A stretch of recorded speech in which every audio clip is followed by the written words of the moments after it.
those of you who have just joined Gnosticism, perhaps you thought Gnosticism was one thing, and now you're finding out that it's a whole different things that you've been taught from people who are misinformed out on the internet. This account is solely dedicated to Gnosticism. This here explains to you why you might be feeling a little overwhelmed, confused, intimidated even by Gnosticism. When you find Gnosticism, I've drawn here like a child, it looks a bit like this.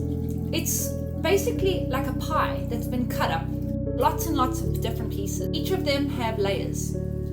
So you might have come in from a video that I was talking about, for example, a job and the matrix.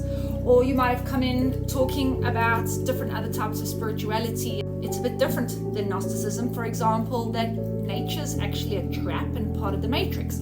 Or you might have come in from a video that's talking about why God is actually a mistake who created this material realm. There's lots of different angles that you may have come in from Gnosticism from different videos. When you first arrive, it can be extremely overwhelming. But it's good to know that this is how everybody feels at first. It's not meant to make sense to you. It's meant to make sense to what you're going through.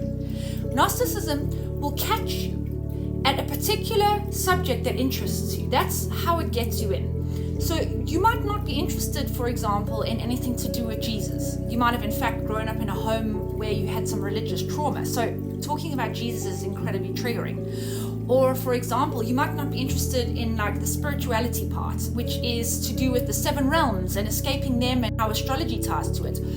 You might simply not care. Perhaps you're just interested in kind of the matrix part, programming that surrounds all of it. Doesn't matter. Whichever way you enter into Gnosticism is the way that you are going to end up understanding these different pies, charts, idea. It'll make sense as you get into it. I've created also for you, to make it easier, different topics for you to find. Under my main page, under my bio, is a welcome start here video. And underneath there, if you click on the video, it will take you to a short explanation of where to find everything. And I've labeled everything in these very easy to find topics. Everything that you can just go through and say, do you know what? That folder sounds interesting. And you can go in there and all the videos and posts that I've ever made on that particular subject will be found in there. And I add to them regularly as well. So this should not be scary to you. This is how it starts out. And then it gets easier over time, I promise you. I wasn't in Gnostics my whole life. I only found it a couple of years ago. Eventually, the pieces all just add up. The things I say, the comments people talk about, the things we share in this community, it just all comes together. And eventually, you start to see the whole bigger picture.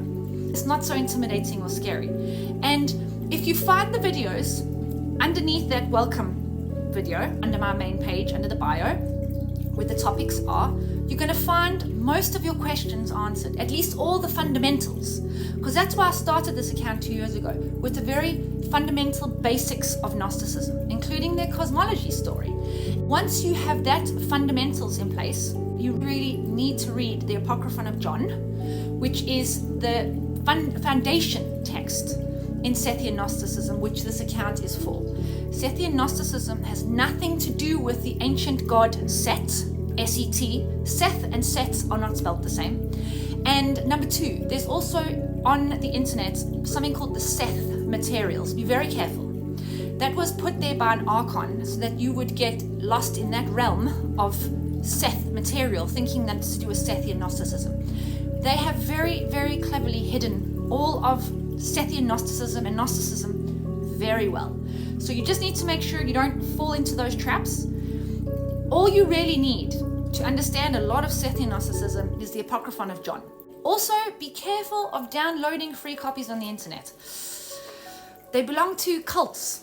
There's 2 very big Gnostic community cults, universities, whatever, that offer you a lot of free stuff, and they're cults. They're going to take your money. You're going to get wrapped up in something. It's all demiurge worship. I hate to tell you. All those cults are still sending their worship and praise to the demiurge, which is the creator of the matrix. You can have a look for yourself. Everything's he, his. Gnosticism never separates masculine and feminine. Anything that is talking only about him or his is not true Gnosticism. And that's why even the New Testament, a lot of it cannot be classed as Gnosticism, because it's Jesus' words have been twisted to talking about his and him and Father. That's not Gnosticism. Gnosticism is the divine masculine and feminine together, equally, cannot be separated. I hope this helps, this information. I'll see you in Gnostic land. May we all one day be free.